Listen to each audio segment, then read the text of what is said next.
Halo teman-teman, aku Nabila. Pada video kali ini, aku akan menjelaskan self-assessment untuk mengenali watak manusia. Mengapa sih kita harus mengenal self-assessment? Jadi, setiap individu mempunyai tingkatan self-assessment masing-masing. Self-assessment atau penilaian diri diyakini salah satunya mampu membuat seseorang berkembang dengan cepat. Banyak hal yang berhubungan dengan aktivitas individu yang menuntut sebuah penilaian diri yang baik agar memberikan mobilitas baik untuk pekerjaan maupun pemecahan permasalahan lainnya. Jadi, penilaian diri ini bisa disebut sebagai penerapan dan penggunaan berbagai cara dan alat untuk memperoleh beragam informasi mengenai hasil dan ketercapaian kompetensi dari aktivitas mentoring. Pada dasarnya, assessment merupakan istilah lain dari kata penilaian. Penilaian sendiri sangat dekat dengan istilah evaluasi yang merupakan metode untuk mengetahui hasil yang dicapai. Proses assessment dilakukan dengan tujuan untuk mengetahui sebaik apa capaian prestasi dari aktivitas mentoring.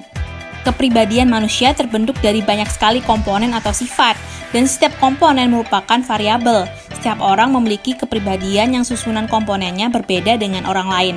Oleh karena itu, setiap orang memiliki kepribadian yang berbeda dengan orang lain. Namun demikian, untuk memudahkan kepribadian itu dapat dikelompokkan menjadi 4 jenis. Menurut Hippocrates dan Galenus, tipe kepribadian manusia dibagi menjadi 4.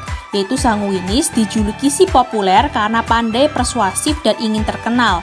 Koleris dijuluki si kuat karena sering dominan dan kompetitif. Melankolis dijuluki si sempurna karena perfeksionis dan serba teratur. Yang terakhir pragmatis dijuluki si cinta damai karena kesetiaannya dan menghindari konflik. Pertama, melankolis, yaitu orang-orang yang banyak empedu hitamnya sehingga orang-orang dengan tipe ini selalu bersikap murung dan muram, pesimistis, dan selalu menaruh rasa curiga. Pada tipe melankolisi ini, biasanya orang-orangnya suka berkorban, analisis, bertipe perfeksionis dengan sifat emosi yang sangat sensitif. Tidak seorang pun dapat menikmati keindahan karya seni melebihi seorang melankolis. Apabila sedang bergembira, maka sifatnya lebih ekstrovert, namun apabila sedang murung, maka ia bisa menjadi seorang yang begitu antagonis. Tipe kedua, sanguinisi, yaitu orang-orang yang banyak darahnya, sehingga orang-orang tipe ini selalu menunjukkan wajah berseri-seri, periang atau selalu gembira, dan bersikap optimis. Biasanya, orang-orang bertipe ini ditandai dengan sifat yang hangat, lincah, bersemangat, meluap-luap, dan pribadi yang menyenangkan. Pengaruh atau kejadian luar dengan gampang masuk ke pikiran dan perasaan yang meledak-ledak. Orang sanguinis sangat ramah kepada orang lain, sehingga dia biasanya dianggap seorang yang sangat ekstrovert. Tipe 3, pragmatis, yaitu orang-orang yang banyak lendirnya. Orang-orang ini sifatnya lamban dan pemalas. Wajahnya selalu pucat, pesimis, pembawaannya tenang, pendiriannya tidak mudah berubah. Tipe ini seseorang hidupnya akan tenang, gampangan, tak pernah merasa terganggu sehingga dia hampir tak pernah marah. Bertipe mudah bergaul, paling menyenangkan di antara semua sifat. Baginya hidup adalah suatu kegembiraan. Dia begitu tenang dan agak diam sehingga tak pernah kelihatan terhasut bagaimanapun keadaan sekitarnya. Tipe kepribadian terakhir adalah kolerisi, yaitu banyak empedu kuningnya, di mana orang bertipe ini bertubuh besar dan kuat, namun penaik darah dan sukar mengendalikan diri, sifatnya garang dan juga agresif. Ciri khasnya yaitu seorang koleris tampil hangat, serba cepat, aktif, pasif, berkemauan keras, dan sangat independen. Dia cenderung tegas dan berpendirian keras, dengan gampang dapat membuat keputusan bagi dirinya dan bagi orang lain. Dia tidak butuh digerakkan dari luar, malah mempengaruhi lingkungannya dengan gagasan-gagasannya, rencana, tujuan, dan ambisinya yang tak pernah surut. Tabel berikut adalah kelebihan dan kekurangan dari sifat kepribadian manusia, baik itu sanguinis, koleris, melankolis, maupun pragmatis. Berdasarkan video dari awal, kalian termasuk watak yang mana nih? Pasti udah tahu nih jawabannya yang apa. Jika kita mau mengetahui penilaian diri maupun watak atau kepribadian kita, akan membuat diri ini menjadi berkembang dengan cepat. Contohnya seperti aku, memiliki watak melankolis analitikal sempurna. Meskipun beberapa orang menganggapku introvert, serius, idealis, pesimis, tukang galau, tukang kritik, tetapi melankolis ini memiliki banyak kekuatan dan juga kelebihan yang tidak dimiliki oleh kepribadian orang lain.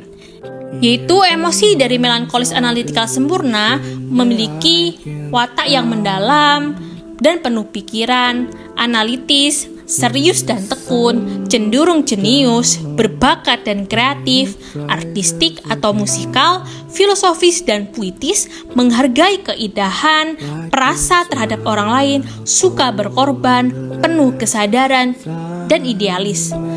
Jika seseorang melankolis sebagai orang tua, dia akan menerapkan standar tinggi, ingin segalanya dilakukan dengan benar, menjaga rumah selalu rapi, merapikan barang anak-anak, mengorbankan keinginan sendiri untuk yang lain, mendorong inteligensi dan juga bakat.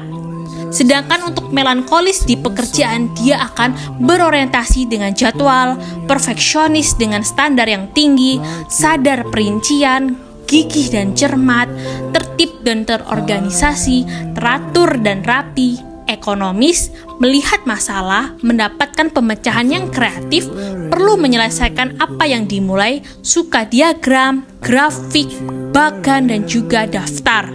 Sedangkan melankolis, jika sebagai teman, dia akan berhati-hati dalam berteman, puas tinggal di latar belakang, menghindari perhatian, setia dan berbakti, mau mendengarkan keluhan, bisa memecahkan masalah orang lain, sangat memperhatikan orang lain, terharu oleh air mata, penuh dengan belas kasihan, dan mencari teman hidup yang ideal.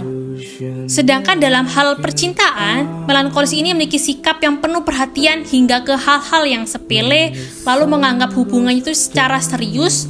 Dia memiliki sosok yang diam-diam bisa bersikap romantis dan menyukai segala hal secara perfeksionis. Demikianlah video dari aku, semoga bermanfaat dan juga kalian dapat mengetahui masing-masing dari watak individu setiap orang.